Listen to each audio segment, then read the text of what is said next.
দুই দিনের সরকারি সফরে আগামীকাল সোমবার বাংলাদেশে আসছেন কাতারের আমির Sheikh Tamim bin Hamad Al Thani. কাতারের আমিরের সফরে দুই দেশের মধ্যে 11টি চুক্তি ও সমঝোতা স্মারকসই হবে বলে জানিয়েছেন পররাষ্ট্রমন্ত্রী ডক্টর হাসান মাহমুদ। রবিবার কাতারের আমিরের সফর নিয়ে পররাষ্ট্র মন্ত্রণালয়ে এক সংবাদ সম্মেলনে এসব তথ্য জানান তিনি। গেল 2 দশকের মধ্যে এটিই হতে যাচ্ছে কাতারের আমিরের প্রথম বাংলাদেশ সফর। 6টি চুক্তি এবং 5টি সমঝোতা স্মারক, এবং এই সফরটি অত্যন্ত তাৎপর্যপূর্ণ, কারণ কাতার হচ্ছে পেট্রোলিয়াম ও প্রাকৃতিক গ্যাস সমৃদ্ধ সর্বোচ্চ গড় মাথাপিছু আয়ের দেশ। কাতার একটি শক্তিশালী অর্থনৈতিক দেশ। ভূ রাজনৈতিক অবস্থান ও কূটনৈতিক তৎপরতা ও মধ্যস্থতার কারণে মধ্যপ্রাচ্যে একটি প্রভাবশালী দেশ হিসাবে পরিচিত কাতার।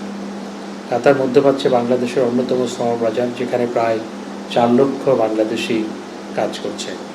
পাশাপাশি বিপুল পরিমাণ সার্বভৌম তহবিলের অধিকারী কাতার বাংলাদেশের জন্য একটি সম্ভাবনাময় বিনিয়োগের উৎস হিসেবে বিবেচিত।